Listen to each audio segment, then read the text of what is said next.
want answers. I want the truth.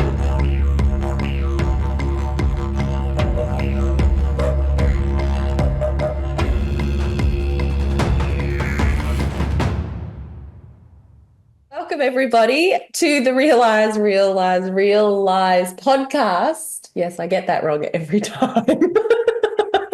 Of course, I'm your host, Georgina Grace, and today I'm joined by the absolutely phenomenal, super creative, wise, deep, and very spiritually aware and sovereign Christopher K. Christopher is a 25/7 life path number.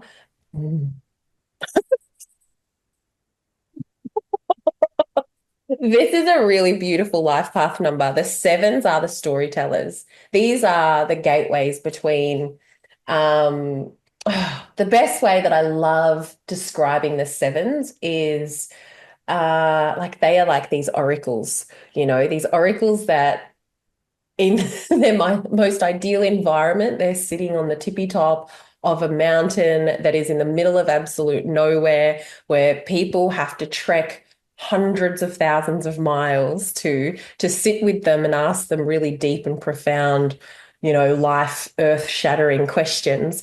And this oracle will respond and not giving a direct answer, of course, because the seven energy are energies that are typically many steps ahead. They take pieces from so many different places in terms of knowledge, their knowledge collection.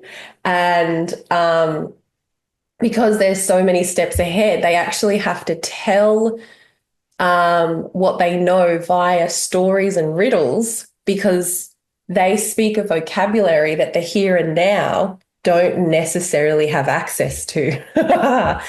So this is a seven energy, but of course, being a 25/7 means you will navigate your world via connections. And for you, it's all about connection. You know what I mean? Like, you will not work with someone, you will not interact with someone, you will not do business with someone unless there's a strong connection first and foremost, and it's a heart space, heart connection, and if at any point, this five energy, they're all about freedom. They're all about spaciousness. So your connections need to feel spacious. And when they don't, well, I've got a story for you, baby. Now, I will also tell a little secret that Christopher has a lot of three energy in his birthday, and the letter C is freaking the number three as well. So the three. I did not even realize that one, to be honest with you. Wow. Yeah, hadn't thought about that. And of course, the name at birth, your name represents the soul consciousness that you are. So this is the truth, the actual truth of who you really are. The date of birth is merely the physical, not merely, but, we need the physical to navigate the physical reality. That's a byproduct. But your name, this is the actual soul truth of who you are. And yours happens to start with a three, the same as your birth date starting and ending with a three. So clearly the three. The seven itself is a very expansive, spiritual, intense, kind of very intelligent, deep, wise energy that can be very serious. The three energy, however, this is childlike. This is playfulness. This is consciousness, but imagination and curiosity and learning, and just a student for life, And so it can be a bit of a scattered energy. I'm the most mature person I know. Really. Welcome to the podcast, Chris. It's so nice to have you. And I don't know if you know, I'm also a 303 life path member. So just a heads up, everybody, this conversation's going to go here, there, and everywhere. And if you can't keep up, well, sorry. Do you always find your way back to the original point, or does it just disappear in the wind? I'm just curious. You know what? I often I do often find myself coming back to the original point, although no one else realizes that we're back to the original point because they're all lost and confused. Yeah. But I'm like, oh, that was a symphony. That was beautiful. This is going to be a wild ride, this conversation. I can tell already because I'm exactly the same. An hour in, we'll be like, anyway, what were we talking about an hour ago? Done. Oh, so good. So good to have you. I'm really, really, really excited. You've got some very special things cooking in the world that are just going to prove your numerology right, of course. So But this the storyteller thing's crazy to me. Like that's been since birth. It's been mm, so like ingrained from the start, and I've sort of just at least had the encouragement around me to keep doing it, which has been the best thing. So like I've had the people around to encourage that side, and yeah. it's just been with me since forever. And that's how I identify. More than a filmmaker, I call myself a storyteller easily. It's so awesome. And how incredible to have the support around you to empower that in you. Imagine having that shut down and oh, that would be Oh, it'd be terrible. awful. So Yeah. have you always been a seeker of stories and you wanting to get to the bottom of things, or do you just love hearing stories? It's both. I find it a really good communicative medium where you can put a parable to information and it actually helps you retain it and keep it in your head longer, which is why anytime I was learning that kind of stuff, I was fine at school. But as soon as it was, okay, we're solving this triangle for X, all I heard was boop. And I was just like, I can't. And it's like I need a story around why we're doing this. So it's always been my association. But even as a kid in primary school, like I'd have kids gathered around and I'd tell them stories of just bits and pieces from different shows that I'd watched growing up, where it was like I wanted to watch content, understand stories, read books, write books. And I've just been doing that ever since. Like it's been my whole life. Oh, it's so beautiful. And you know, the seven energy, these energies will feel throughout their whole life really severely misunderstood by the worlds around them. It makes sense because you're way ahead a lot of the times, but you've no way to kind of give that. So you have this experience of having to dumb yourself down a lot of the time, and kind of, oh, are you there? Oh no, you've just froze. Have I froze? Is it me? Oh, come back. What's happening? You there? Yeah, yeah. Okay. Oh, hear me? Yes, I can hear you now. All right. Can you see? Am I moving? Yes, you're moving. Am I moving? Yeah, I don't know if it's me or you, I but don't if it know. does, if it does happen again, I'll switch to a different thing off data and make sure it's not my Wi-Fi. It looks okay though. But anyway. Yeah, I don't know. This weird shit happens to me all the time. Mm. Oh, all the time. Hmm. So annoying. My husband uses the freaking thing all through the day, and then as soon as I go to use it, it's like Yeah, it's in this day and age with technology, we're still having these issues. It's amazing, isn't it? oh gosh. So what I was saying was that the sevens, if they don't have an avenue to express these stories, all this information, or this intelligence, they can go insane. And so a lot of the time, because they're also super intelligent and they have minds like a scientist, very analytical and show me the evidence. And, they have deep down in their hearts, they have this really big desire to believe in things. Like, I want to believe in good and I want to believe that you're really doing that and I want to believe in things, but I don't believe easily. So I'm going to make sure I either ask 500 million questions or bring something down to the bone, which on the outside people can perceive as harsh and hard and, you know, so they can feel very much misunderstood. But the sevens are, oh, they're just so divine. They are the romanticizers, the beautifiers of all of the numbers. And it's the seven energy in you that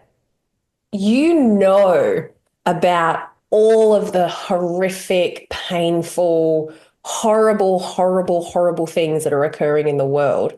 And yet, there's something in you that can look at it all and see beauty. And not only see the beauty, but share beauty, speak beauty, tell a story about beauty. You can express the beauty that you're seeing that like 100 people in a row would not see. They Hmm. would just see it for, ugh, you know, that you take the beauty out of things and then show the rest of us. And this is, oh, like I have shivers just saying it. It's so, and the combination of the seven and the threes, like this is just delicious. This is just, you are absolutely doing exactly what your purpose is. Do you feel that? 100%. That's been something that's been there. I think it's always like life in quarters, like the first 25 years, then the second 25 years. It's that kind of thing where I could split it up and almost do it to a formula. But that whole first 25 was basically experimentation where it's like, okay, I want to know how deep all these rabbit holes go, Mm, where all this information leads, what stories I'm able to tell. Let me go and explore some really dark stuff as well and tell stories and find the light that's in those dark stories and show those. And mm, then like even comedies, it was like for a while I was just doing like comedy and having a laugh and just mucking around with mates rolling a camera. mm, And I just needed to explore all those avenues. And then I think now that I've sort of hit, after the last 5 years, especially with seeing everything and the way it's all gone. And it was funny because the shift came where I went through a real bad couple of years, like in the last, probably like 2021, 22, I think it was around there. mm, And in those 2 years, I couldn't make any content. Like I couldn't tell stories because I was kind of semi-incapacitated to do so. I just didn't have any inspiration coming through. I had nothing. And I've never been more miserable in my life. mm, And I think it needed to happen to show me an example of what that's actually for rather than identifying with it and just taking it for granted because I've always done it. It's like, okay, you actually have a responsibility with this. And mm, if it's your mission to tell something, tell the right thing. Don't tell the thing that's going to be the mouthpiece for continued anger or segregation or anything like that. Tell mm, something that's going to be beautiful that'll help unite people. And mm, that's what it seems to have turned into. But I think it's always a path to get to that point. You don't just get there straight away. You've got to go through anger. It's like the stages of grief, after a death. You've got to go through bargaining and anger and all those things. And if you're an artist, it shows in your work. And then all of a sudden you get to a point where you're like, cool, this is where I'm at now. This is what I need to make now. And then people go, what do you make in 10 years? And it's like, well, I don't know till I get there now. It's like, we have to stay present with what we're making so it's relevant to now. mm. Ah, that's so powerful. And ooh, I saw the couple of years from 2021. Oh, Yeah. oh, Yeah, nightmarish just like for many, many people. And people, funnily enough, people who knew what was going on and mm, people who were like, they knew all the bits and pieces and could see behind the curtain, let's call it.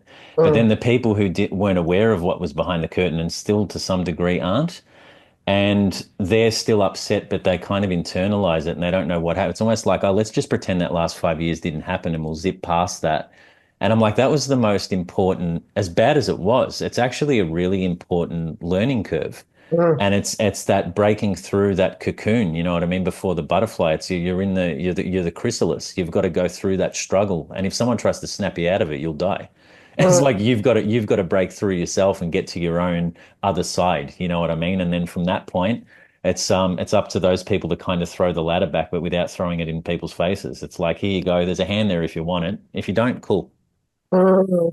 It's so interesting because I rem sorry, I'm losing my voice. No, I could never lose my voice. My gosh, that'd be the death of me. Can you imagine not having a voice? That's crazy. But I remember those times, and I wasn't necessarily. I mean, It was pretty obvious with the big, pandemic and everything that was going on. Like I could see straight through that, but I was also still figuring things out at that time, and I definitely wasn't as aware as what I am now. I was also going through my own stuff and I was pregnant. I was got this crazy period of time and but I just knew something in me was like, there's just a weirdness in the air. Mm. There's just a weirdness in the air. And I felt so bizarre over the fact that this is when the vaccines were coming out and you know what I mean? And this was when people were so intense about this. And I'm like, this is so weird. It felt very dystopian and like I woke up in a different reality. That people I knew were all of a sudden like pitchforks at my door because I was just uncomfortable with something. Yeah, it was a crazy energy during that whole point. It was like it's almost like a fever dream. You know what I mean? Like in hindsight, you look at it and you're like, did that Yeah. actually? It's like when you come back from holiday and you go, did I just go on holiday? Did that really happen? What the fuck's going on? It's like Yeah. that strange feeling, like it's so Yeah. removed and weird.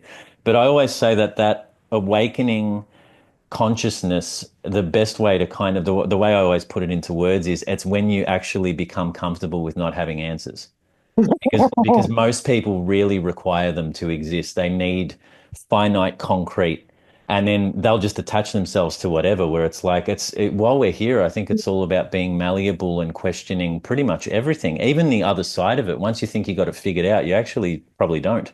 No. It's like let's just keep exploring, and that's what we're here to do, from the 3D perspective that we can try and understand it from, where it's like what's beyond and what everything else is. And I, Mm, I love that the questions are out there and there's so many. That's the, mm. the best thing in the world for me because it just promotes that everyone is curious and wants to know more and is searching for more. There's a quest for it now, and it's quite contagious. Like the more that people see it, the more people start going, huh, why am I doing that? And that person's doing that. That's interesting. Let me look into this. And they go off in their own little way. And everyone's got their own individual expression of this. And it's just amazing to see. It's so cool. And that time, I think the word awakening is very like it kind of sets you up to fail here. Yeah. It sounds magical. It's like, oh, an awakening. That sounds positive. Yeah. I woke up screaming. Like I woke up and I was convinced I was still, I don't know, a carcass or something. Like Yeah. I had died somewhere. Like it was a very, very dark night of the soul experience. Yep. Yep. And Totally. but I going through it having not really like I didn't go into this going, oh, this is my dark night of the soul experience. This is my awakening. Oh, it's happening. Do you know? It was just like, what in the fuck is this? Yeah. What's happening? Why am I a crazy, wild, crazy person? And why is everyone else all of a sudden like zombies and crazy zombies? And they are just like at me and attacking at me and like, what is going on? And then you just, the isolation, Christopher, the isolation Oh, through that yeah. period. Whatever level of isolation I already felt in my life was just like turned right up. And Yep. everything that I was, and probably similar with you, everything that I was tolerating that I shouldn't have been tolerating, everything that I was just like sweeping under the rug, any kind of okayness that I had in my life was just highlighted and brought Yeah. to the surface. And no, no, Yep. no, no, no, no. No, you've got to It's elevate so it. funny because it takes so many forms and it's always different with each person, right? Yeah. And I like the actual all the lockdown stuff and everything like that. It's sort of I was kind of not mentally prepared for it, but I think I went through it okay. Like it was like Mm. in the aftermath, your body kind of shuts down in the fight or flight states afterwards. It's never really during. It's trying to survive at that point. But as soon as like the gates lifted and things are okay, that's when your body's like, I'm going to take a vacation now because I'm just stressed out of my mind. Yeah. But like for me, it was that thing of I felt more of that who are you and that breaking down of turning the mirror inwards and then highlighting those little parts in me that still needed healing Yeah. through the illness I had afterwards. And it was like Mm. once I went through that, I remember just looking at everything and going, wow, I thought I had life figured out. And then I realized I'm like, I don't think this ever ends. It's like you go through corridors of it and it's okay. You just get better at it. It's like being on a roller coaster so many times that you stop screaming. It's like after about 40 goes, you're like, oh, yeah, no, no, no. I know there's a turn coming. It's going to be a bit like this. And Yeah, your that's so stomach still moves and you've still got that bit of tension in you, but it's just easier at knowing where to put it and let it pass through yeah. rather than trying to control the outcomes and all that kind of thing. Because that's what I was doing for years. Oh man, absolutely. Absolutely. You definitely, is that my computer making that freaking noise? Sorry. Um, you definitely get better at recognizing, ah, I see you coming now. You Yeah. know, like in the past, I would take a sickness for a sickness. And that's a purely physical phenomena. There's nothing else going on there. Yeah. Now, Yeah. that's the physical is always the last place that I'm looking, you know. So it's energetics, it's what's going on in the skies today. Yeah, it's a massive see that whole thing of looking elsewhere besides the physical. It's a matter of it's uniting all three things. I always look at it as that it's a perfect trinity. It's literally the three again. But it's like it's an emotional state, it's mental state, and it's spiritual state, and it's about aligning all three of those. And if you have to go to a counselor for one, and then someone else for the other, like a reflexologist or whatever, and then go to a shaman or whatever floats your boat and clear some energy and do things that way. I think Mm, finding the balance between those three is where you can sort of maintain that equilibrium of harmony. You know what I mean? Where that's in mm. you and you get to those points. And then like, when you fall off and you're on the bike and you fall off it, it's okay. Like everyone gets really hard on themselves, like, oh, again, I've got to do this. It's like, yeah, it's gonna continue. You need to keep evolving and growing. And unfortunately, that comes with a bit of work. You actually have to keep moving and do these things and follow through. Yeah, 100%. And it's so important. It's such an important message because it's always, I find it can be very like this journey can be laid out. Like there is a destination once I get there, and there's just nowhere to actually get. There's actually nowhere to get. And in fact, one thing that I've been saying this year is that universally we're under this nine energy, right? And the nines, they are, you spoke about how there are people that are just kind of brushing things under and pretending and just keep going. That the nine energies job is to highlight those things and bring them to the surface. People will say things like, yeah, it's about completion and bringing things to a close and end and closure and all these things. And yes, that, but actually the truth of this energy is that energetically it's going to shine a light on the things that you've shelved or brushed under the rug for good, for bad, or for otherwise, whatever's on the shelf, either from the past year, 10 years, or since childhood. This is why people will get, oh, someone called me out of the blue from like way, way, way back in my past. There's something undone there that needs tying up, And so I've been saying this year that if you're someone who has done your healing journey or whatever, or awakening journey, or whatever your kind of journey is, hasn't really started, well, it's going to hit you for six. I'm sorry.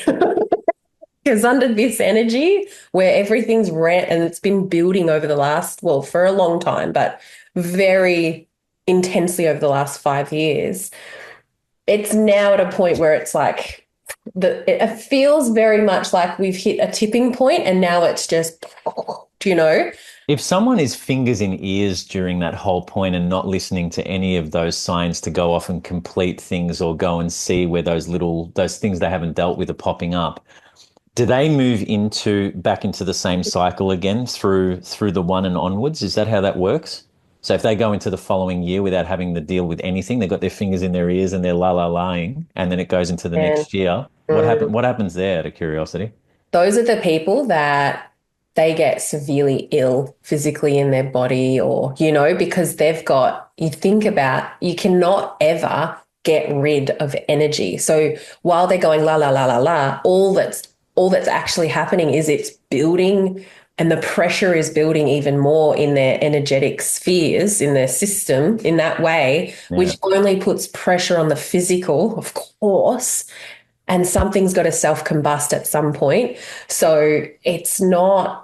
good. It's not good at all. And so you will see under the nine energy, you will see a lot of these self-combustions happen, whether it's mentally, physically, like emotionally or whatever. You will see a lot of this happen around.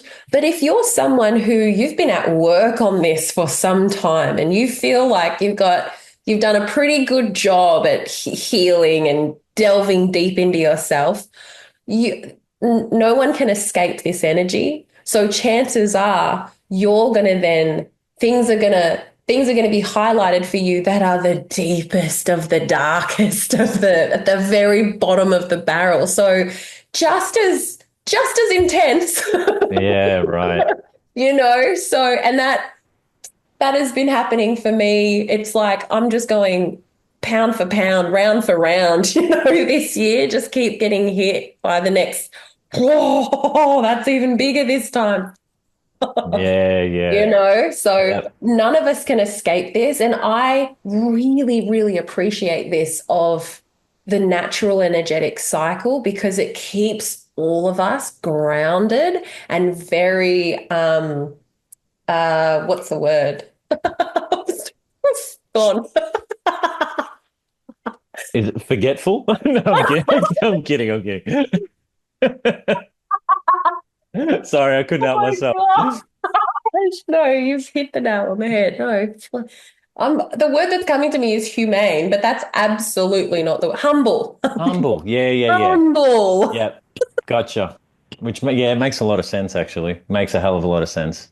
Yeah, yeah, yeah. So I don't know why I went on that tangent. Just the nine energy of the year and where everything's headed. Yeah. It's I always look at it. I know that completion thing is very general, but I mean it's still relatable to those things that you haven't gotten to that you still have to deal with. That still means there is something there to complete to a degree. Oh, Um, 100%. yeah, and that's how I've sort of looked at, even when we're doing our work, no matter what it is, whether it's a film or a podcast or whatever kind of work we're doing, that I feel like for the last couple of years in the lead up, the people who are more aware of moving into a new way of being, let's call it that, they've been basically they're like the ant and the grasshopper story where it's like they're the ones who have been getting everything ready for winter, like shit, we got to build some stuff here so we're ready to go because when we hit the ground running it's going to be like a tornado. We're going to be going quick. And I feel that's what I've been watching everyone do that, and everyone seems to be finishing something this year, whether they're building a clinic, whether they're doing something. And I'm just watching all this hard work come into fruition now. And it's like everyone's like, I don't know why, but I just feel the need that this has to be finished this year. And I'm like, that's interesting. So So interesting. yeah. So interesting. And Yeah, a lot of people are doing the work, I think. it's so refreshing. It's really, really, really refreshing. There was a time when doing the work was like, oh, Yeah. is there something wrong with you? Is that why you're in therapy? Like, oh, what happened? Is everything okay? It's like, no, actually, everything's fine. Well, no, it's not really. Yeah. Yeah. But it's not because something is wrong that I'm doing this. I'm just doing this actually, just like you keep your car clean and tidy and maintained, and you do what you need to take care of it and empower it and get the longevity out of it. Yeah.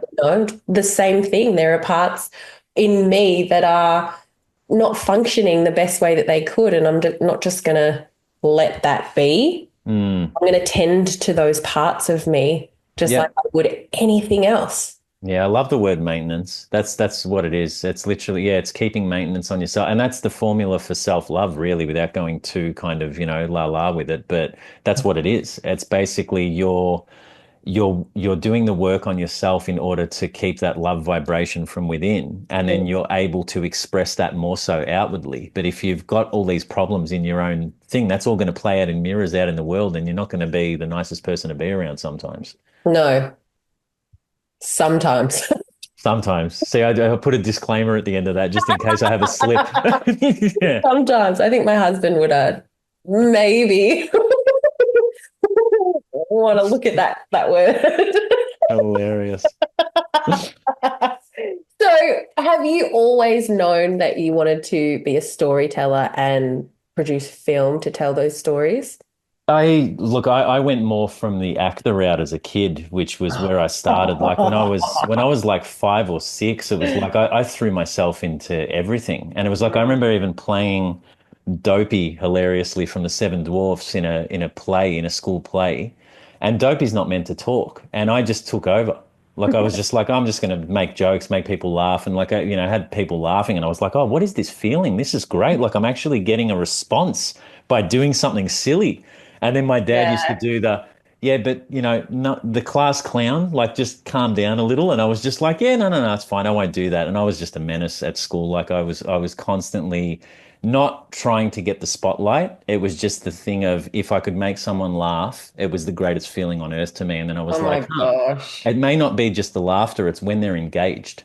Yeah. And I think that's where it was coming from. And like I was writing from young. I wrote a lot of stories and stuff, just little short stories.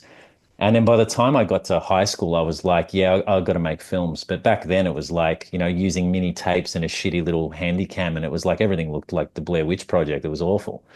And by the time I got to uni and stuff, I just went ahead with it. I was like, this is what I'm doing. I'm going to be doing this. And my dad, he's very much a good dad, but in terms of he always wanted us to do what, it's like this is what's smarter for you to do in this approach.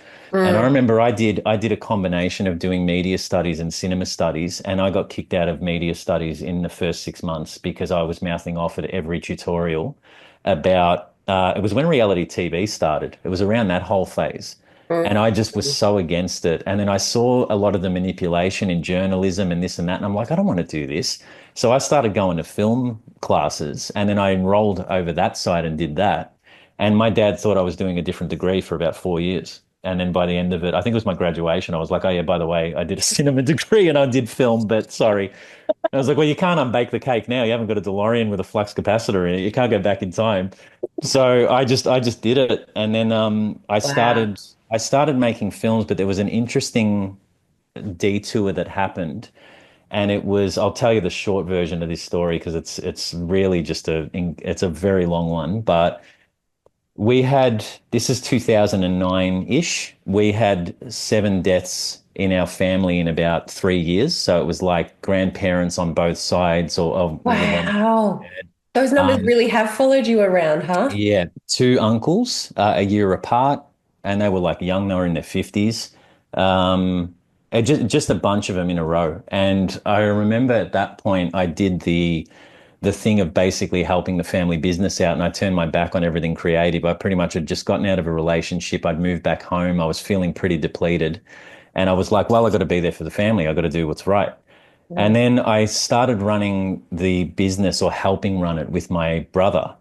And it got to a point where I was making more income then than I ever made up until that point. But I was like, I'm utterly miserable. Like I'm miserable. I can't do this. Mm. And I could see one side of it where it was like, okay, well, this might be it. Maybe the rest was a pipe dream. And I'm like, no, I'm not letting this go. And then one day, it was when the second uncle was in hospital. I was driving home, and the only thing keeping me alive creatively was writing. And I'd written this story about a character based on me that got in a car accident. And then I got into a car accident literally the next day. So I'm driving to work and Did this all happen, sorry, in 2009? 2009 or 10, I think 2010 this was. Yeah, 2010. So it's like a year worth up until that point where there was just a lot going on. And Wow. then the guy who hit my car, so I was driving and a guy went through a stop sign doing about 80 or 90, and my car nearly got like split in half and pushed through a house. And then I got out without a scratch. I didn't have a scratch on me. And the guy who was driving the other car was my best friend in primary school that I hadn't seen for 20 plus years. And Whoa. then I got taken to the same hospital as my uncle, who was on the 6th floor, and I was in the emergency department. And I checked myself out. I was like, I'm fine. Like, I got no, I don't need scans, don't need anything. And then he died about, I was a couple of hours later. And I was like, okay, now if I died then, what would I have died happy? And the answer was no.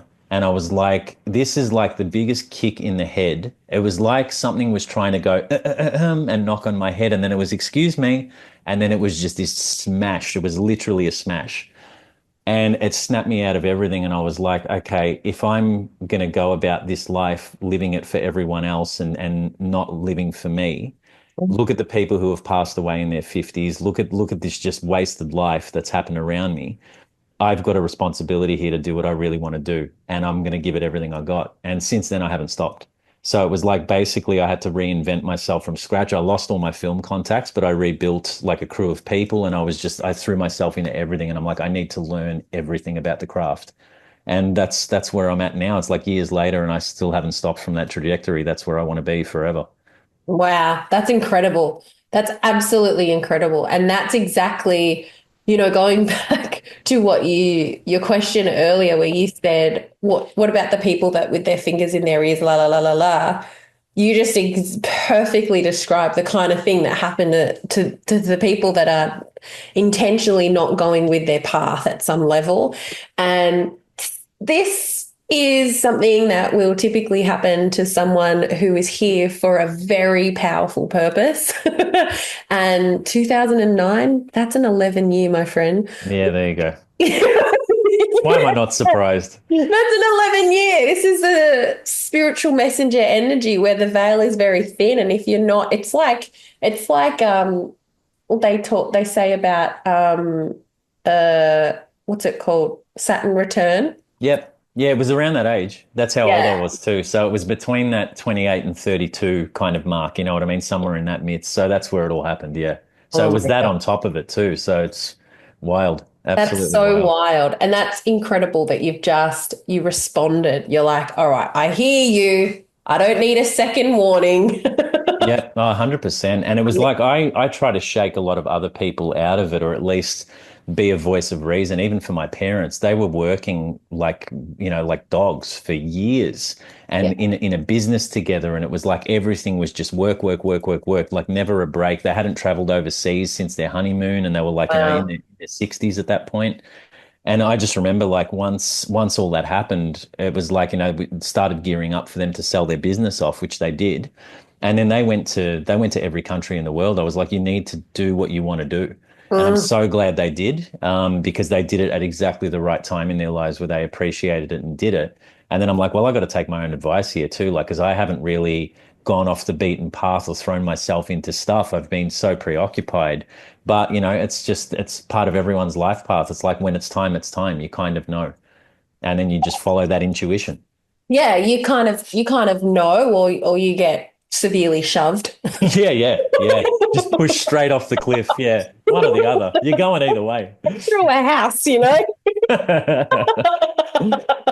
it was a Being crazy time. But that's like it's funny because someone pointed this out to me recently. They were like, the amount of shit that happens to you. And I'm like, oh, it's no accident. And I'm like, think about what a storyteller needs. They need material. And it's like you need to draw on some stuff. And I've had some stories where Yeah. I tell people, I'm like, doesn't this happen to everyone? They're like, no, this is just fucking weird. What are you talking about? And I'm like, okay, cool. So like I wear that as a badge of honor now. It's not like to my harm or anything like that, but I have the curious nature to explore stories further, especially when they happen to me, and then go, okay, what's this for? What would my character or my avatar, what would that do in this scenario? Because it's choose your own adventure in this life, really. You can change it all tomorrow. So cool to look at life through the lens of being a storyteller, and because we are the storytellers. We are literally writing the words to our own story, but a lot of us will not see that or realize that. I definitely didn't realize that for a lot of my life. Definitely someone else was in control always, whether it Yeah. be the childhood trauma that I had or my parents or this or that, just someone else had their hands on the controls of my life and I had no real say over anything until I got hit in the head with a gigantic coconut, and I was, oh, okay. Now, literally a coconut? Or is this a metaphorical coconut? Well, actually, the real story, oh man, I had such a severe childhood that, and I'm, life path 303, and the threes, they can just, when you get them going, they'll go for days about anything, right? Their voice, Yeah. communication, the, I joke, but really the voice and the expression of whether it comes through as words or through film or whatever, but them expressing this truth that they channel from consciousness is is literally their power, their juice, their elixir. And for me to be a 303 life path, I lived probably the first, I'd say at least 20 years almost mute. Wow. Yeah. Hmm. And the coconut on the head, I mean, that would have been nicer to be honest. Been nicer. But it's a really sad story. And I have shared it before, but I ordered a coffee. I ordered a coffee in a cafe up on the top end of Burke Street in the city. And I don't know why that matters. Paints a picture. Hustle, bustle, busy. This is storytelling. This is You're setting the storytelling. scene. I'm setting You're the painting me scene. the scene. I'm loving it. It was a wet afternoon. Trams were bustling by. And I ordered this freaking coffee, and I used to hate being asked questions because being asked questions means I have to answer, meaning I have to actually open my mouth and talk. And I ordered the coffee, and I was when you're just so at the end of your tether, Yeah. that someone looking at you or asking, "Are you okay?" That's it, and you're You gone. break. Yeah. Yeah. Yeah, I Yeah. was right there at that precipice. Oh man. And and I'd ordered this freaking coffee in a daze, and the barista simply asked me what kind of milk I wanted. Oh wow. That's it. And And that was to put you over the edge. Yeah. I literally could not get a word out of my mouth. The anxiety came over. I froze. I just started bawling my eyes out. I ran out of there, like in just like I was humiliated, but also felt like someone was gunning me down, the level of threat that I felt in my body. And that was the coconut that hit me on the head. And I was like, I can't keep going like this. Like, this is not okay. I've got to do something. There was a Mm. period where I was kind of just waiting for something to happen. Yeah. That was, Mm. yeah. And then from then on, I was just like on a mission to just make something of myself. Yeah. I had this dream when I was a kid, very simple dream, that I was always I just thought I was nobody. This is very sad, but I really believed that I was nobody with the trauma that I had and the abuse that I had. I was like scum of the earth. Hmm. My dream was very simple. I just wanted to be something to somebody. That's it. Yeah. I was nothing even to myself. Hmm. Yeah, which is, I mean, that's the key integral part of being human, really, Mm. that's what it is. Yeah. Wow. So, yeah, and that was the beginning of the crazy journey that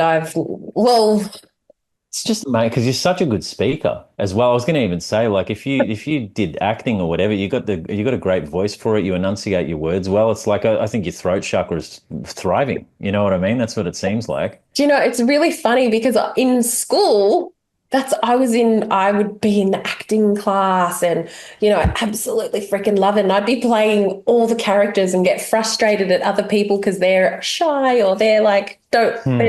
they're not being the character. And I'm like, oh, just give it here. I'll do it. Yeah. Like, so this totally other person. I don't know where it came from, but clearly I know now, but, Yeah.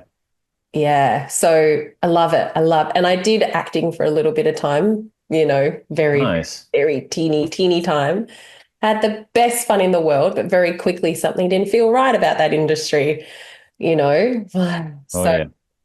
Yeah, very much so. It's built in such a weird way.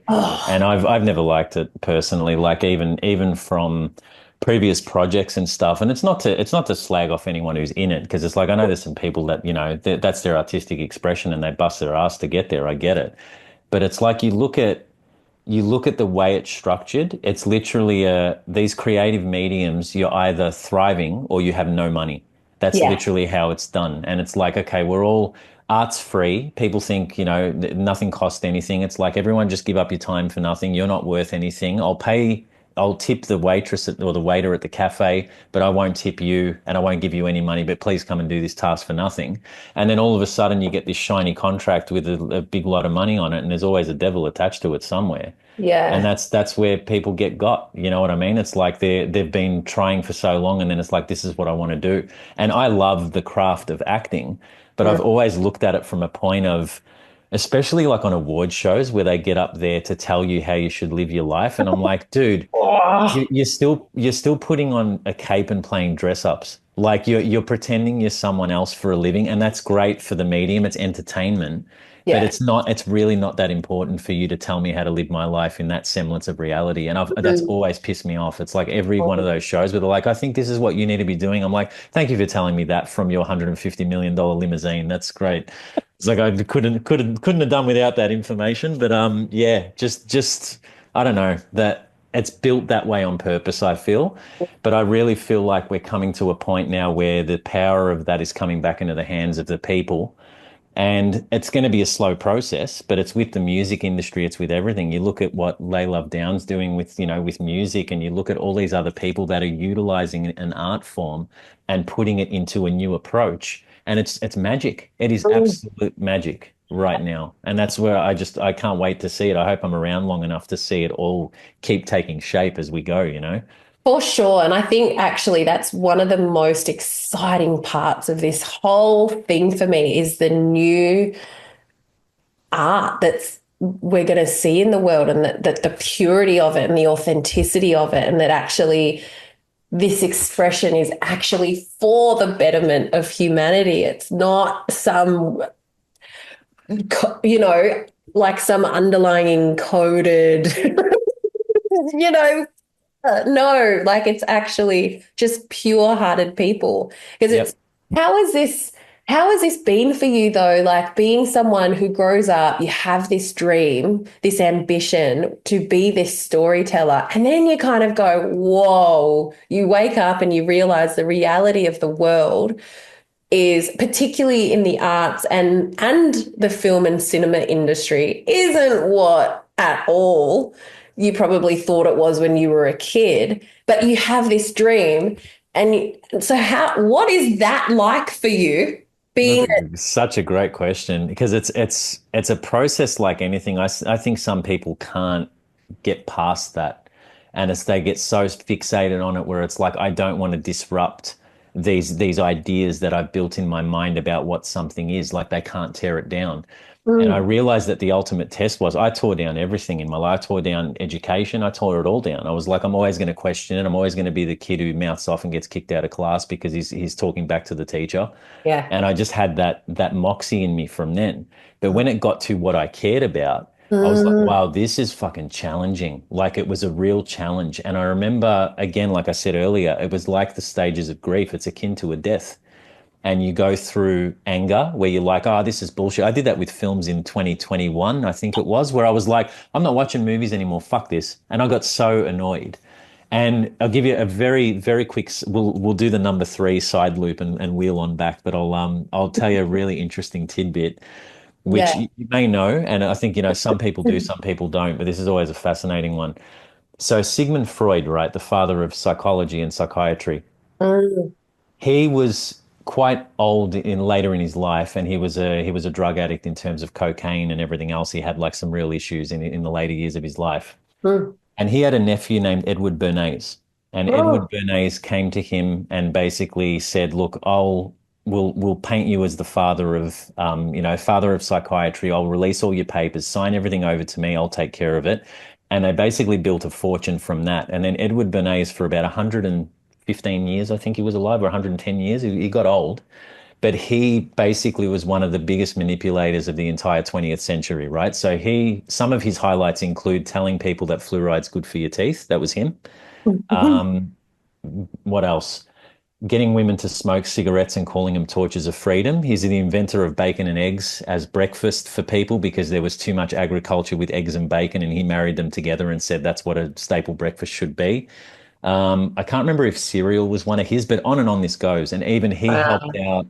He was one of the people talking with, because of his German ancestry, he was talking with Goebbels during World War II, who was the father of propaganda in World War II. Now, the interesting thing is, do you know who his nephew is?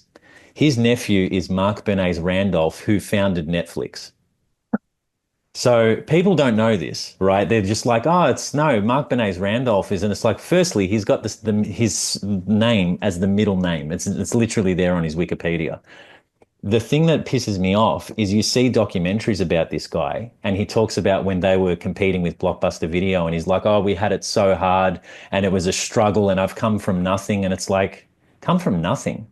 It's like one of the richest families in the entire 20th century. It's crazy to me. So these are the next generation that are now sculpting the minds of everybody in terms of marketing and manipulation in Netflix and everything else. That was a big turning point for me when I found that out because I was just like, it's interesting what Netflix did. It got people to sign up. It gave away free memberships at the beginning and it showed you films that you like from years ago. And then slowly they've removed those and they're like, here's some new content here. And everything now looks the same. Their documentaries, everything, it's identical. And it's this Mhm. big propaganda machine. And it's like, I don't have it personally. I don't pay for it or give it a time of day anymore.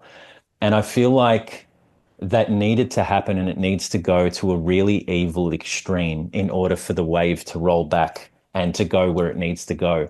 And everything has a counterbalance to it. So they'll Mm. try and make AI a thing. And then it's like everyone's making AI films and scripts. Guess what happens? The real ones then look fantastic by comparison. Oh, And then all these 100%. amazing films come out and people always go back. It's the same people went back to vinyl records with the digital revolution. It's inevitable. Mm, And then all of a sudden, new storytelling comes in, and we've got the internet, which is meant to be this tool of we want to manage the information you're able to access. But now look what it's caused. We're able to communicate and do this podcast via this amazing technology, which I'm grateful for. I'm so glad we've got it because we're using it for the right reason rather than the wrong one. mm, And everything's all about what you're putting into it as intention. And I feel that way with art form and everything else. So there's still people out there making great films but mm, a lot of them seem to make them from the point of, hey, I watched a bunch of films that are like this, therefore I'm going to make something similar. Where it's like, tell the stories you want to see. That's the mm, most important thing in the world is your music's in you. So get it out. And don't like you'll have influences from other places, but it's like use those and turn it into your own weapon and then, feed it back into the good of humanity because it's like a computer. If you put bullshit in, you get bullshit out. If you put bullshit into any energy, even if it's money, you're going to get bullshit out the other end too. mm. Yeah. Man, I can just imagine the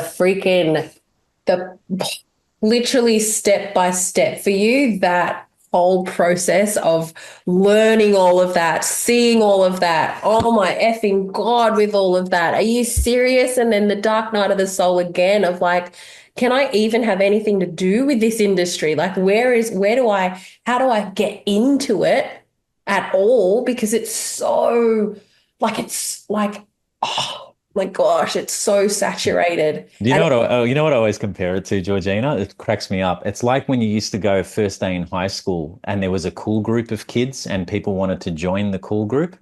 And I'm like, no one gave them that title except themselves, yeah? Like they just sat around and went, well, I guess we're the cool ones and people want to hang around us. And it's like, start your own fucking group. Don't worry about them. Just start your own group, do your own shit and be good at it, make sure it lights you up. And the rest doesn't matter. And I think that's what kind of filmmakers are really, I'm starting to see them coming through the pipe, especially even like younger people in their 20s. I am seeing it and I'm constantly inspired by what they're doing because mm, it's new ways of telling stories and new mediums. And even the ones that have technology riddled in them or even AI, they're using them as effects or whatever. You can still tell an amazing story with it if you use it the right way. But if you're using it yeah. as generic superhero movies over and over. People are going to get tired of this shit. It's just done. It's I so don't know. done. I don't know, Christopher. I feel like there are some people out there that are hooked in and they're just so excited for the next version of Spider-Man to come out. And They're oh, looking for the superhero outside of themselves when they are one themselves, and they should just put on, they don't need to put on a costume. Just be the superhero. You don't need to go and look at other people doing that kind of thing. it's crazy though, is it? It's so insane. And it's all, yeah, it's all messed up. But that's awesome. I really, really, really love that you, again, you kind of find a way, force yourself to see, no, no, no, no, no, no, no, something good's going to come from this. And if anything, that's the one thread that keeps you going with this, dream that you have. And yeah, there's an existing, um, industry that is we're just going to make our own.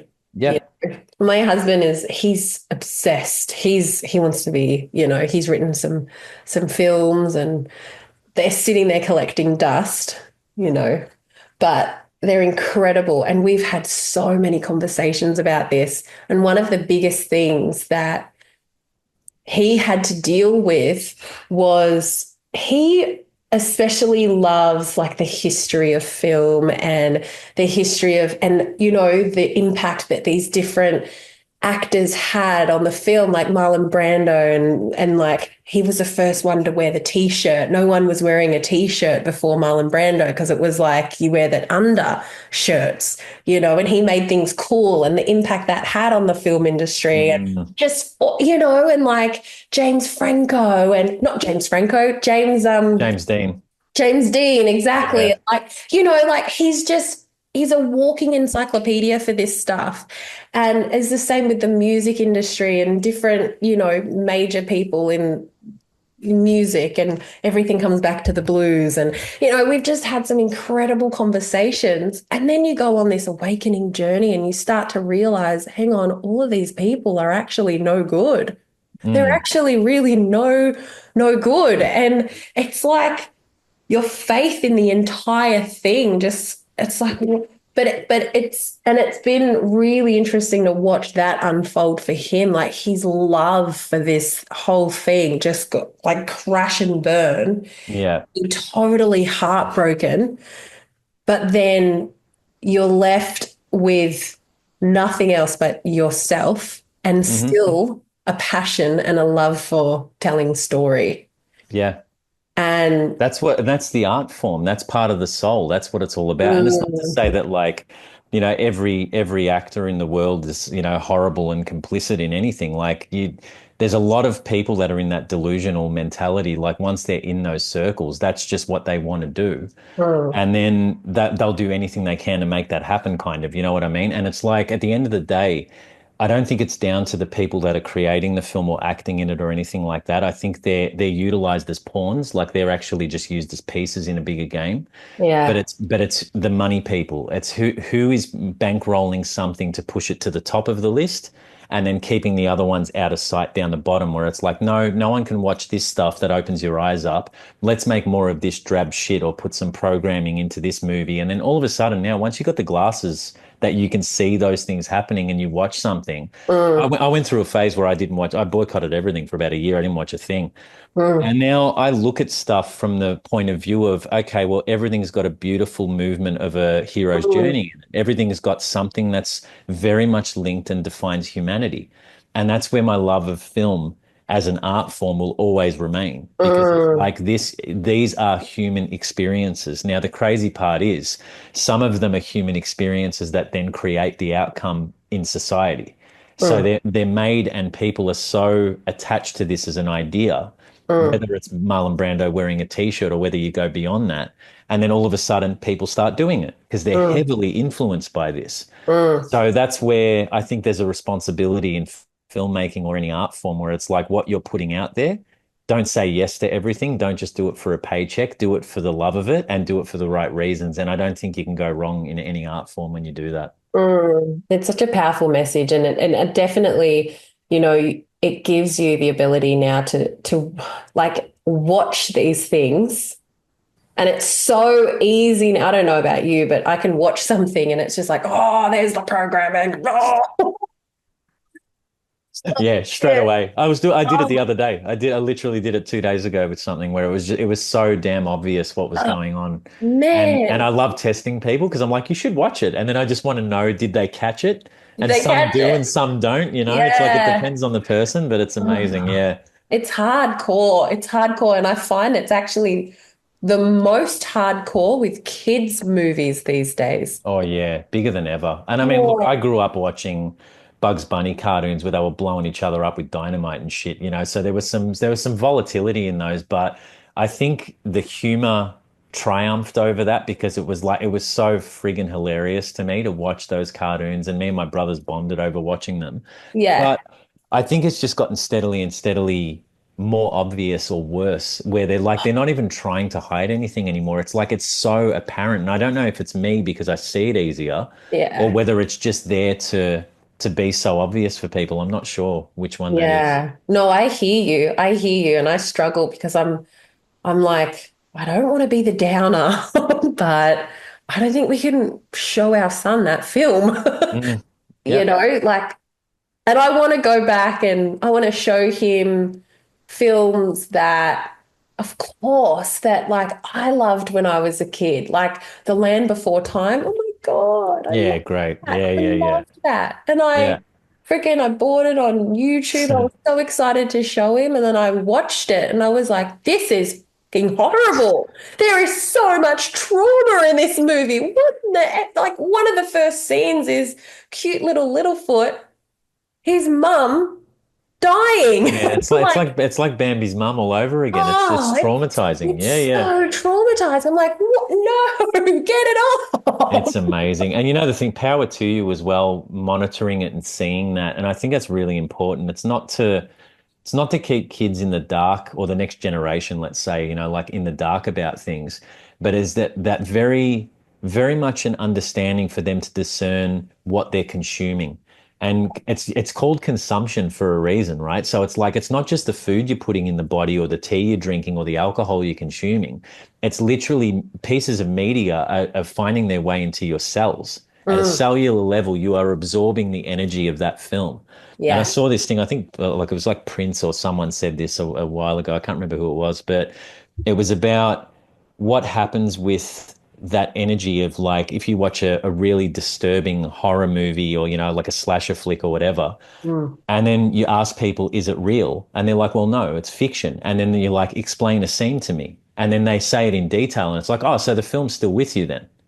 So yeah. it's like it's obviously in you somewhere to be able to recall it. You had an emotional feeling towards what you saw, Yeah. and then that's in your body. So I just put it down to consumption, where it's like buyer beware. And if you're going to watch it, put on the glasses to analyze something. You're going in with the energy of not letting it touch you, Yeah. rather than I just want to let go and not think. And I've heard that from a lot of people. It's like I like movies where you don't have to think, and I'm just like, yeah. I think you should always be not thinking, but at least aware of what you're watching and what you're consuming. Oh, 100%. It's so important. And like when he's older and it's more developmentally appropriate for him, you know, where himself can discern. Right now, he's 3. He's not, Yeah, yeah, he doesn't have the brain development yet. He's being molded as we speak, you know. Then later on, you can do whatever the heck you want when you've got the brain capacity to do so. But right now, absolutely freaking not. I'm not yeah. gonna far out. Insane. It's so insane. And definitely, like I would watch a scary movie. I used to claim, like, oh, love horrors. Oh, me too. Love, Me too. Yeah, yeah, love them. You know, yeah. I can watch any kind of horror movie. 2 weeks later, I'm still like, all the lights on in the house, can't go upstairs by myself. I remember watching The Ring. I think it was The Ring. And it was that little snippet of the woman combing her hair in the mirror. And my parents have that exact mirror at the front of their house. And I walked in after going to the movies when I was still living at home. And I remember keying in the door and just, I was like, oh, Jesus fucking Christ. And I was like, I'm a grown man. What the fuck am I doing? Holy shit. But No. obviously it left an imprint at that point. Yeah. Wow. Crazy. There's got to be something about that. They had the exact mirror. was pretty damn close to it. I was just panicking. I think I was just like, oh my God, a mirror. Any mirror. Oh, it's the same one. Looking over your shoulder, like, what's going on? Yeah, I Oh mean my they got their purpose. I don't mind the odd thrill, you know what I mean? Like where you can watch it. Like I didn't mind it back in the day, but I'm just like, I don't know. God. Things get very tiresome after a while. I see a lot of the same formulas in things, and it's like when there's something new, I get so excited. Where it's like someone's trying something different. It's not this formulaic stuff. Because Yeah. remember when we were growing up, like people around our kind of age groups, we had like a lot of good media to choose from. We had amazing music of Oh, 50 different genres, and the oh, charts were like you'd go from rock and roll to house music to this to this to this. And now yeah. it's like it all sounds the same. And I'm like, I know old people say that shit. And I'm like, is that why? Do I not hear it anymore? Is it a different frequency? But it just seems like even bands don't exist anymore. Like there's less and less of them. It's all individual solo singers. And Yeah. it's such a weird thing to me where I'm like, is that all that's on the charts now? Where are the bands? Like what happened when bands they were in a garage and they played cool music and they sucked for a while and then, that was like cool music to listen to. It had a bit of grit and rawness about it. None of that anymore. It's gone. Nah. And there was at least a story attached, like exactly like they came, you knew there was a story behind this band and where they came from and they're from this blah blah blah. But now it's just like, I don't know, it's just like fast food. Yeah. It's the formula and it's just Yeah, pumping great way out. to put fast food. That's the way. I think everything's fast food. Dating's fast food. It's swiping apps. It's like Like, everything's disposable, mentality. It's really not healthy. Not healthy at all. it's so not healthy at all. And yeah, it's really hard to listen to anything. Like I cannot, I think like music I can listen to probably up to maybe the 2010s. Anything after that, and it's like I think up until that point, that was like a transitional point when it comes to film and music. But then after that, it's just like, oh, now it's now that just the same over Yeah. and over again. Yeah. Yep. Like the early 2000s for film, like, oh, that was a good time, Oh yeah, yeah, you I know? remember all those. Yeah, there was so many good ones, but like I again, mean, we've come back to smaller attention spans, and I do have one bit of kryptonite, which is the weakness that I've still got to overcome, and it's memes. I can't help myself with reels and memes. It's like as soon as something's hilarious, I'm just like I just turn into this idiot swiping, going, "That's funny." So it's like I'm still, I can't break all of it. It's like I'm oh trying, but it's man. like this. There's just so much funny content out there. That sort of just gives me that glimmer of hope. I'm like, at least people are laughing. That's my main thing. At least there's some laughter out there. It's so bad though, isn't it? Because I am the same when it comes to this stuff and like just the ridiculousness of some things. And when you get one that's really like your rib cage is like Yeah. vibrating. Yeah. When you see your next one, that may not even be that funny, but it gets you going and Yeah, then just you just keep rolling. Yeah, yeah, yeah. I've been there many a night. oh, and then Many a night. I'm sending them all. I'm like, oh, you guys. But then I'm like, I don't realize that I've just sent one that's actually not that funny, but I'm just in Yeah, often. And I'm like, I've got different groups where it's like different flavors and tastes for everybody. And I like there's actually a meme about that itself. And it's like someone in a lab with chemicals. There's like, this is for this group chat, this one's over here. It's like a formula now. It's crazy. the fact that Fucking we hold that in our mental load. Like this person's gonna like this. what have we become? This is insane. I'm not ready for this. Oh my God. It's incredible. I love that so much, but so accurate. Um, Now, Chris, you have a film. You're working on a film. Oh yeah, we haven't spoken Even about that yet, have we? we've not even brought this up yet. Terrible, terrible podcaster person, me. This is a riot. I love it. I warned you, dear listener. So yeah, the film, the The film, film. the film's been an interesting journey. It started like in its inception point, probably at about 2020 or 2021. Somewhere there was where it really kicked off in my head. But it was very much from a different place. It was like at a point where I was just kind of frustrated about what was going on in the world at that point, as most of us were. And there was Mm, there was a lot of wanting to shake people and sort of, really get the message across of like, come on, listen, pay attention. It's right in front of your face. Mm, And then I had to go through, a dark night of the soul of sorts again and get through to the other side of it to realize that it has to come from a point of compassion more than anything else. mm, And what that journey did hand in hand, I've sort of had to evolve as this film's gone. So it's a documentary about basically higher consciousness, why are we here, who are we, how are we meant to navigate awakenings, how are we meant to go beyond that point when we do, and awakening is the word that's of use there, but it's anything you want to call it. It's whether people are calling ascension, they're calling it whatever that it might be.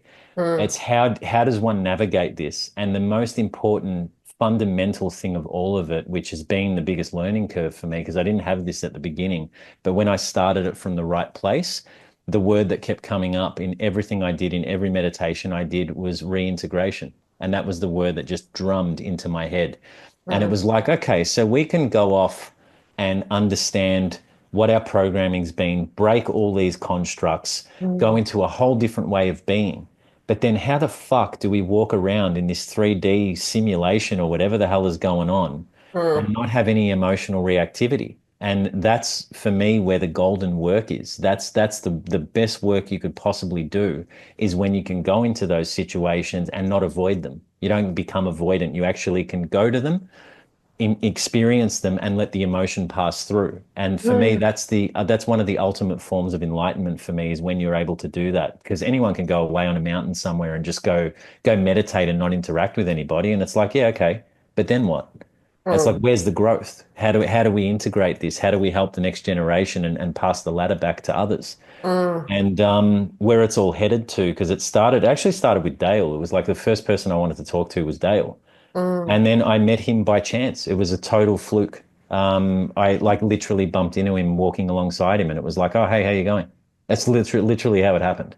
Wow. And we ended up speaking. He was receptive to it right away. He was the first interview I shot, which was shot at a different point in time. We are going to do a reshoot of it because it was at a very different stage then. And then I took 2 years off and then came back to the project. And weirdly, I just kept meeting, and it's not weird. I shouldn't even use that word. It was actually magically, or mystically, or whatever word you want to use. Started finding the right people. I wrote down 14, I think, or it was 12 when it started. It's blown out to 14, but I wrote down 12 names of people that I wanted, Yeah. and it was a very different sort of, I call it it's like a tapestry of people, and it's basically like conducting a symphony, different voices, different musical instruments. How can I work all these together, Yeah. as well as feeding through this documentary, because it's not just people talking, 7 chapters that are stories that go through as a narrative story as well. So you're basically watching a narrative film while you're watching a documentary simultaneously. Ooh. And that's been one of the most exciting things for me to do because I haven't seen it done. Mm. And when I wrote the script, which came to me, I write very quick, and it was something that came to me, and I wrote in, I want to say about 3 or 4 days. I wrote the whole outline of it, and I was like, this is what it needs to be. And I've made some refinements since, You, but you got to the end of 3 days and you're like, well, I didn't realize it before, but this is I feel like I'm not in my body when I write it. It's like yeah. it just comes through like I'm just a conduit carrier for this thing. That's And the then, three, just so you know, that's the three energy. That is literally a channel. oh, there you go. Yeah, yeah. Literally a channel. So that's always been the case, but this was like a strong one. And then each person, it's been the most incredible experience to find the people. So my first proper guest was Julie Santel, she's a trauma-informed holistic psychotherapist. And I did some work with her during a really rough time. And then about a year after I'd done all that work with her, I called her out of the blue and I was like, I really want to interview you for this thing because I know you're really plugged in and you're a profound speaker and I'd love to talk to you. So, like 3 hours, we sat down and, I filmed an interview with her. Wow. And then I wanted to find some other people.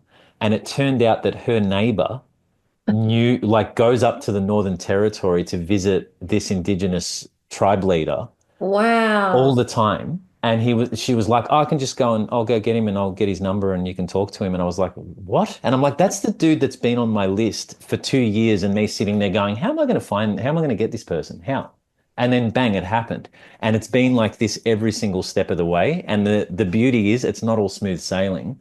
Mm. So I've had blockages, Yeah. which I just don't care anymore. Like I don't sit there and go, I'm so disappointed. I'm just like, oh, that's okay. It'll go the other way and it'll go where it's meant to. And then all of a sudden I deflect and it leads me to the right path. And I'm like, oh, that's why.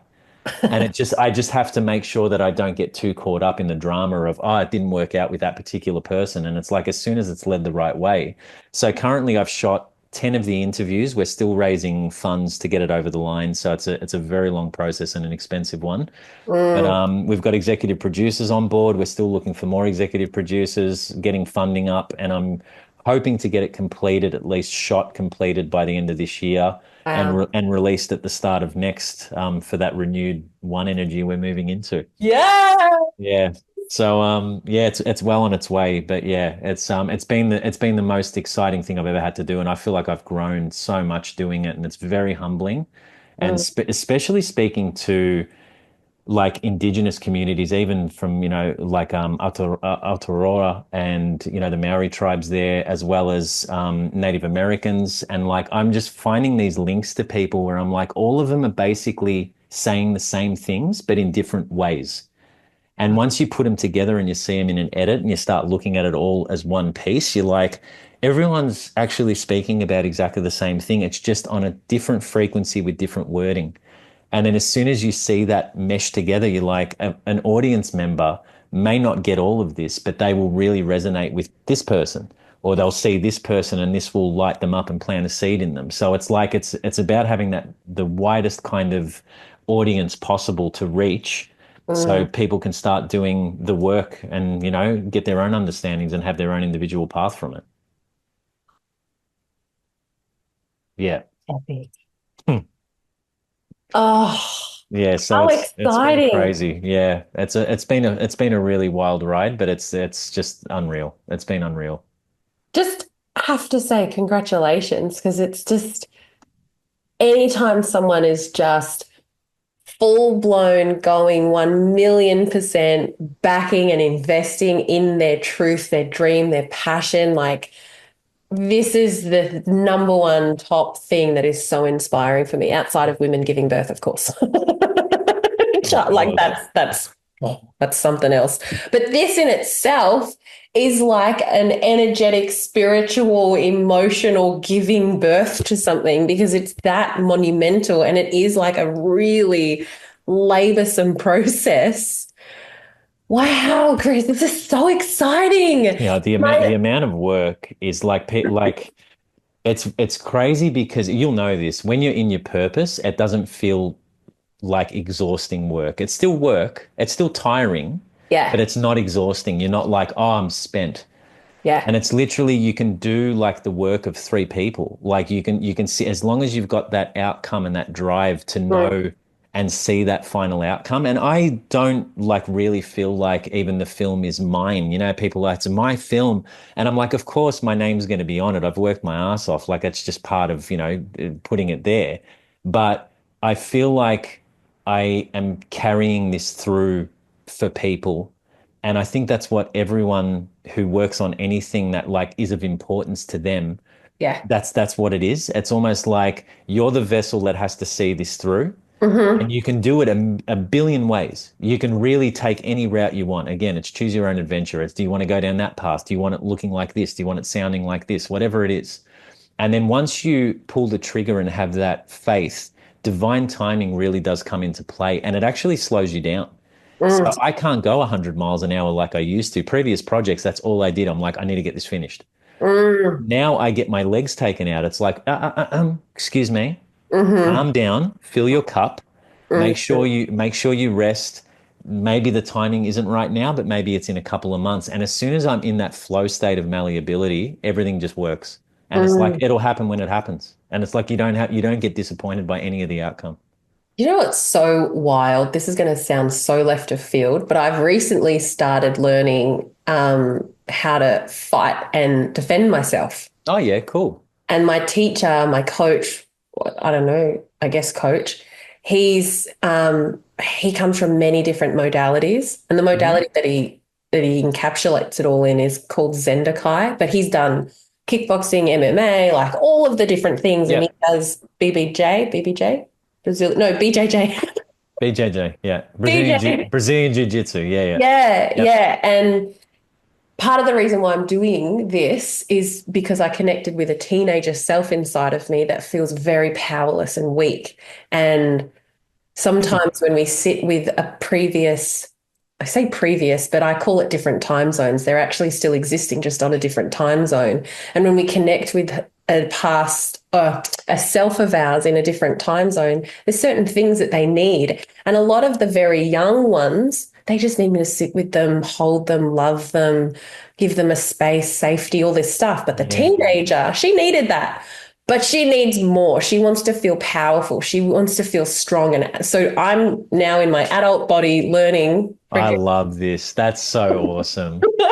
And I spent a lot of my session this week with him crying because I'm dealing with what do you do when someone's coming at you? And Hmm. whoa, it's all there. And I want to, my body tenses up and I want to react and I want to be, in this like state. And he's like, no, no, no, no, no. You've got to be centered. You've got to be calm. You've got to be relaxed. You've got to be totally calm and centered. That is the best state. The more relaxed you are, the better your reaction time is going to be. The Yeah. more you're going to be able to see what's coming and respond in a very appropriate way. When you're like this, you're missing things and your arms are doing all this crazy stuff. And Yeah. so everything that you're sharing is like it's just highlighting this world for me where yeah it's you said about but how the fuck do we go back into this 3D world and not be emotionally reactive? And then I'm like, wow, this is like martial arts, man. This is like it's like full on martial arts where I'm literally learning how to be centered and deal with all of the triggers, everything that could possibly trigger me. I love this so much. You have no idea. This is like, this is it just proves it's a testament to this that anyone can find that scenario and adapt it to what works for them in order to do those reintegration processes and go through those things without the emotional upheaval. And it can take the shape of anything. It can be in an art form, it can be in martial arts, it can be in anything. And as soon as you recognize it and you're able to then translate that into your day-to-day life, and a lot of the time you actually don't have to think about it. It's like muscle memory. It's the same thing. Oh, It's just happening. And then yeah, you're like, oh shit, one day you'll go, oh, hang on a minute, I'm doing it. This is yeah, crazy. yeah. And it's the greatest feeling in the world. So I think that's a lot of people can take a lot of hope from that as well, where it's like anything they're doing, I don't care what it is, you know what I mean? Like if they're finding solace in it and Mm, able to basically find that empowerment, go into those scenarios that have always terrified them, whatever it might be, and then mm, overcome those obstacles and come out the other side even stronger than when you went in. Wow. mm. That's the best part of the human experience, you know what I mean? Ah, That's literally growth. That's just growth in so abundance. much growth and abundance. And, you know, how powerful, I'm just going to say, your film is that you're only talking about it and I'm already in the world of it and I'm like, yes, I'm taking this from it, I'm taking this from it, and this is how that's already showing up for me this week. And because everything's about me, Chris.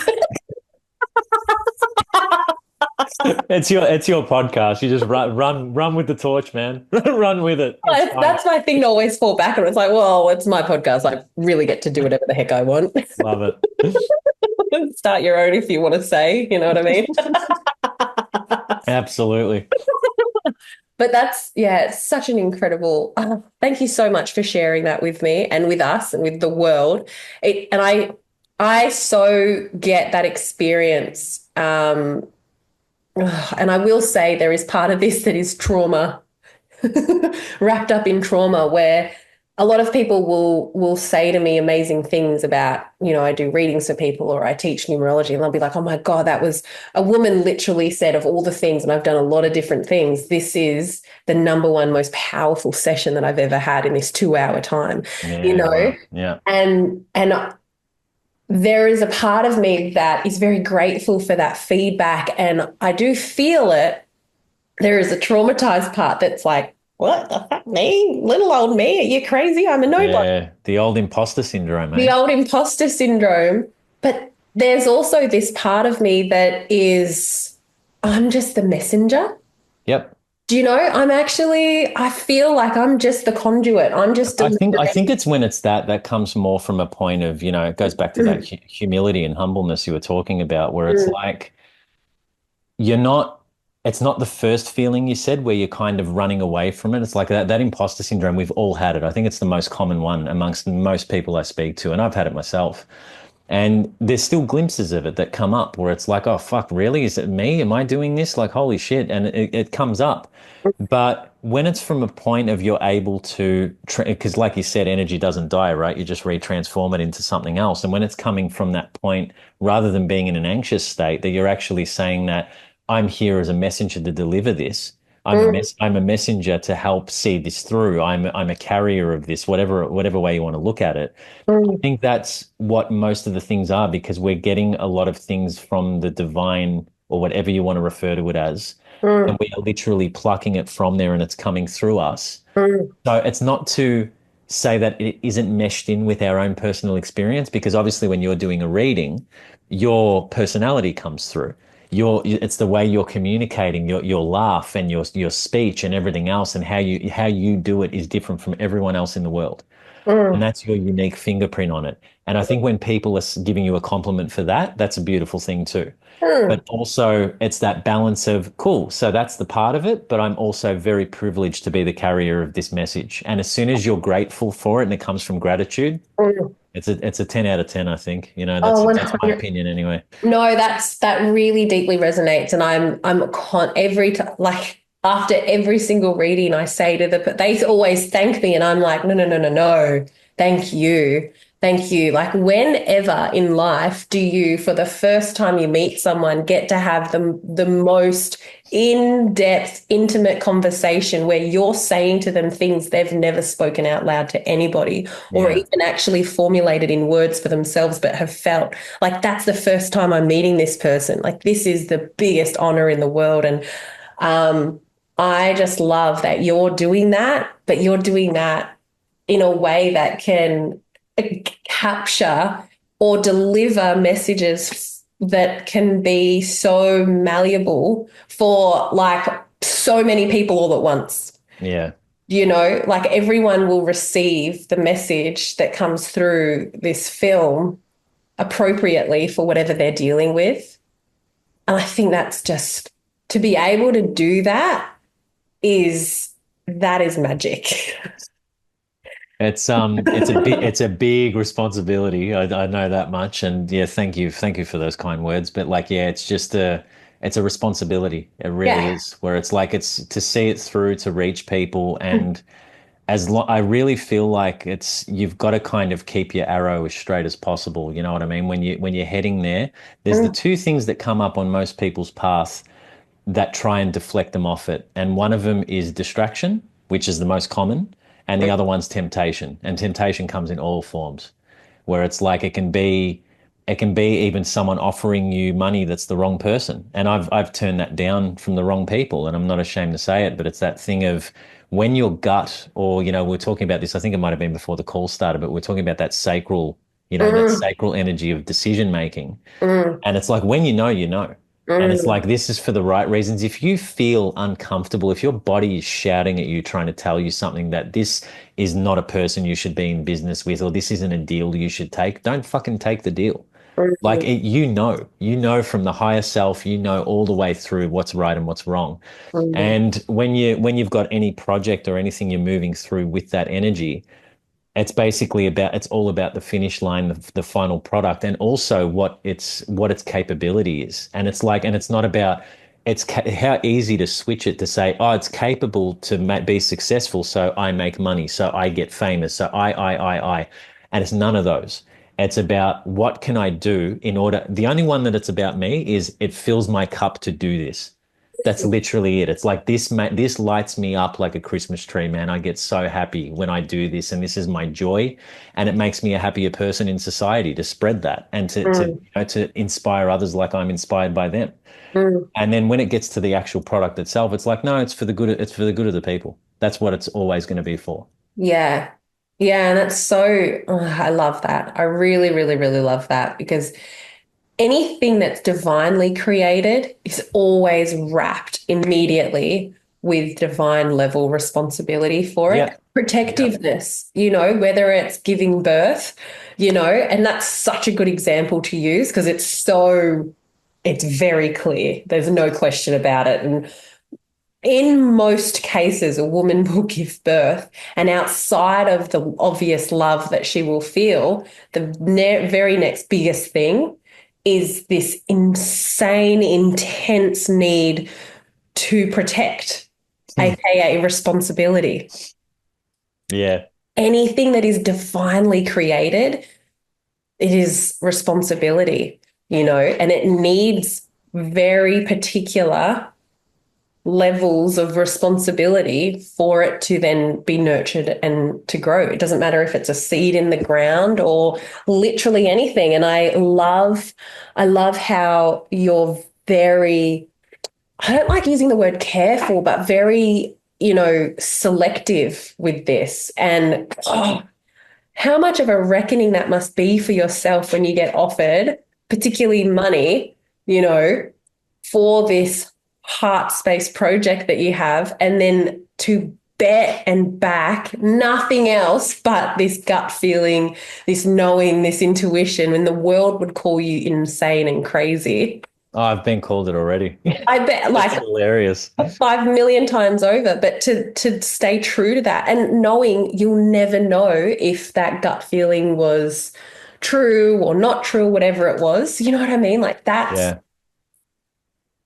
that's respect to you, my Do you friend. know the really interesting thing is when like I always used to call it just as a joke because everyone used to go on about the power of now. I used to call it the power of no and take off the W, and it was like that. There's a tremendous power in saying no sometimes, where it's like that's literally healthy boundary setting, and a Mm, lot of people like boundaries can look like anything. Boundaries can look mm, like stay the fuck over there. I don't want you near me, and it's like that aggressively. You can say that it's a boundary. It's not a healthy one.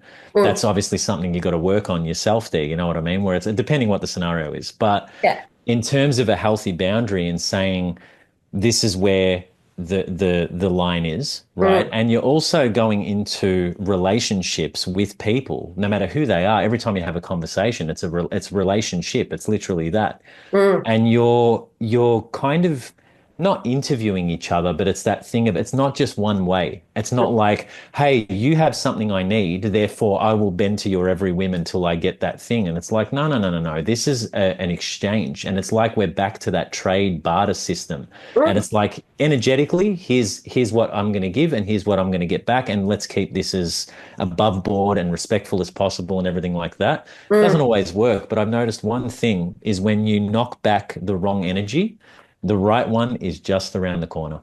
It's mm, literally, I could set my watch by it sometimes where one person that I turned down to be an executive producer, and it wasn't for any really bad reason. It was just that, look, I had a gut feeling, but there was a lot of kind of ego attachment to it, and I just wasn't really interested in sharing it with that person. I was like, nah.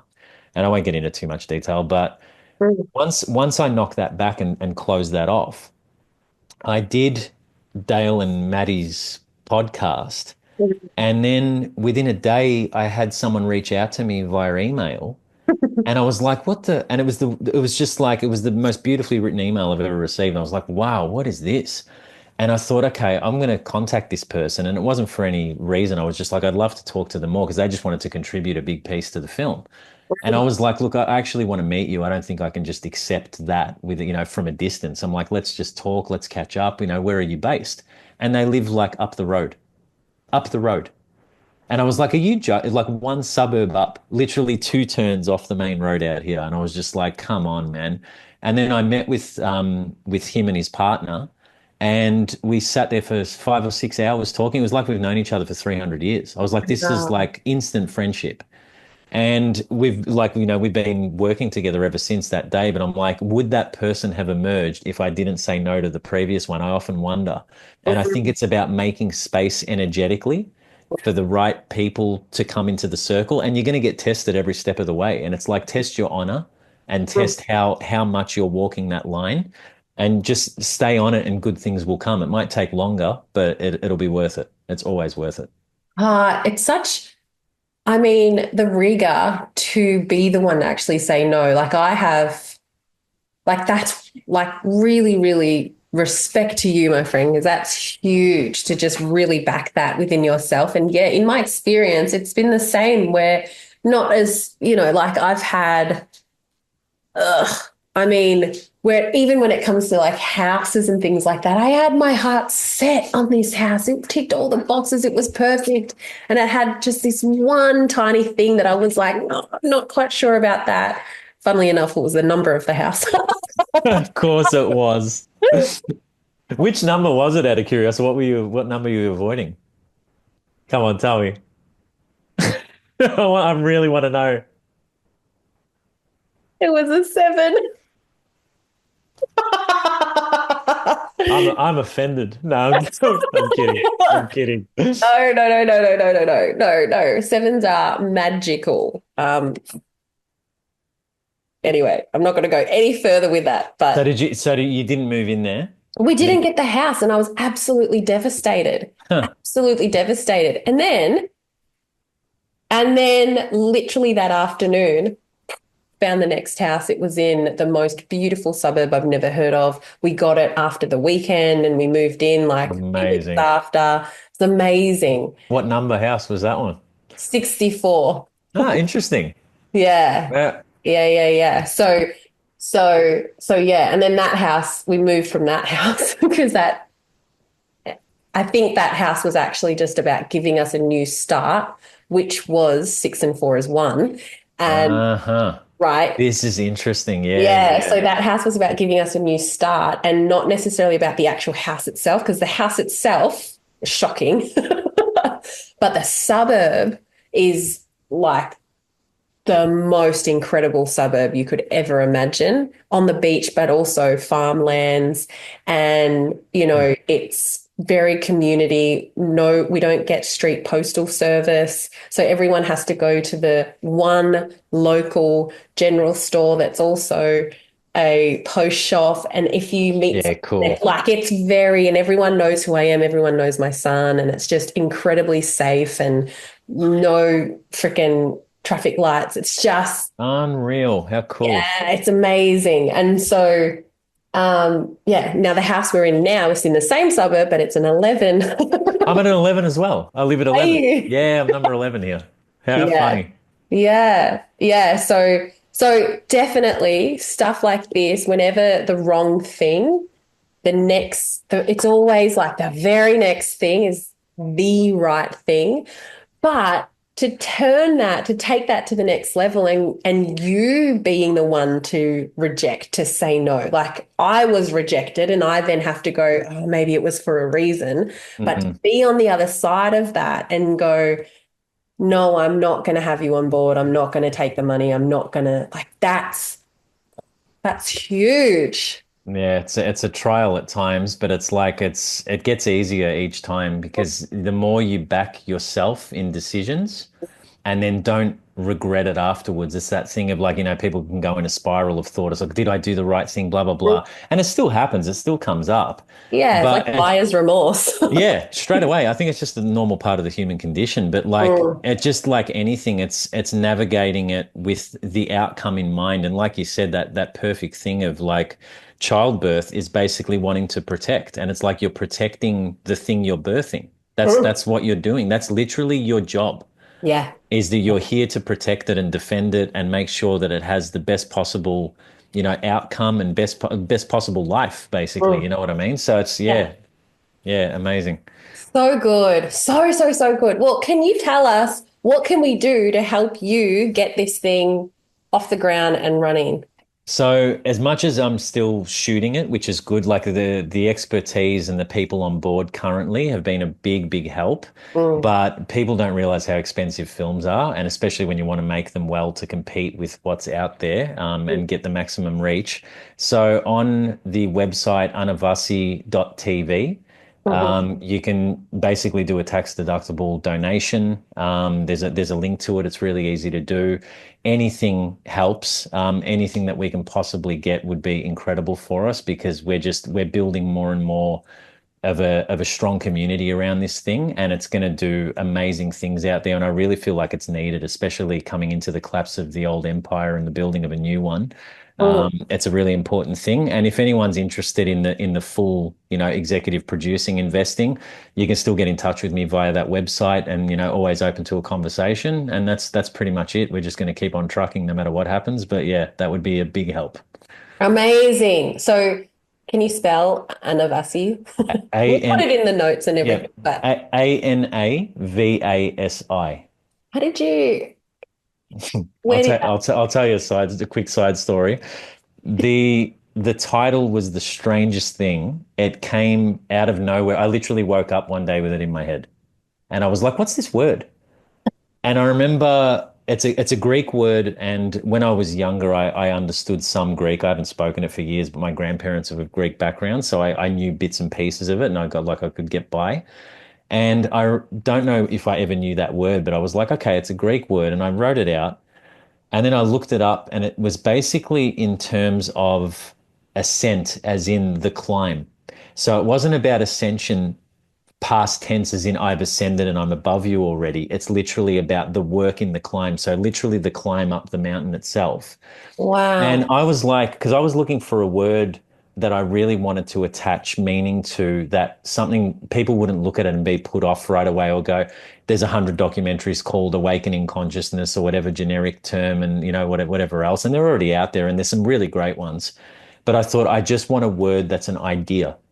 And it's like something that people haven't anglicized yet that I can use as its own kind of word. And then, yeah, I basically went on it from there. And now it's even taken on the meaning because I keep attaching things to it where it's not only going up and climbing up that mountain. Think about it in terms of mountaineers. They get to the top, they plant a flag. Guess what? They got to go back down. It's not like the work's not done. It's like you Mm, have to go back and return. And like Dale and Mads were using it even as an example in the spiral staircase. It takes so many kind of forms, but it's all mm. about reintegration. And that's what that awakening experience is to me, and that ascension experience. So yeah, that's where it came from. And that's the word that's kept us going. Yeah. I love that. I love that so much. Thank you so much for sharing that. Sounds like the dissension in the ascension. Yeah. Together as one. One can't exist without the other. It's just always there. That's beautiful. Well, thank you so much for joining me on No, the thank show. you. It's been a lot of fun. Like I think my face hurts from laughing so much too. So that's a good sign. That's a Oh, really we're good just sign. getting started. Awesome. Thanks so much for Awesome. the Thank for you the so much, Christopher. absolute pleasure. Thank you.